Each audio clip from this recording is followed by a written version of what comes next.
Des villages brûlés, dévastés. Les photos satellites diffusées par l'organisation Human Rights Watch confirment les accusations de l'ONU. Un nettoyage ethnique est en cours dans l'état de Rakhine, à l'ouest de la Birmanie.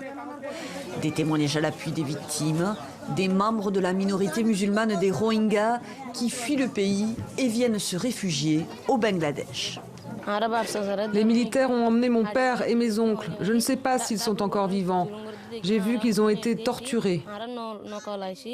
Ils sont plusieurs milliers à traverser la rivière qui sépare la Birmanie du Bangladesh au péril de leur vie. On était un groupe embarqué sur un bateau quand soudain l'embarcation a sombré. Certains ont pu atteindre l'autre rive à la nage, les autres sont disparus, et parmi eux, mes 3 enfants. Les autorités bangladaises ont renforcé les contrôles aux frontières. Plusieurs personnes ont été interpellées et renvoyées en Birmanie.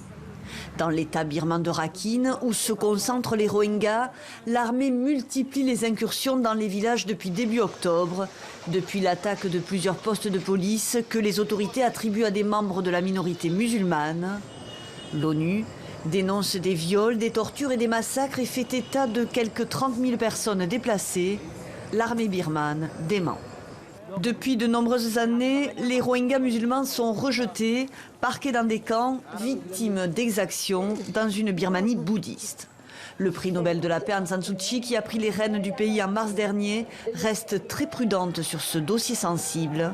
Elle ne s'est pas exprimée depuis la recrudescence des violences début octobre.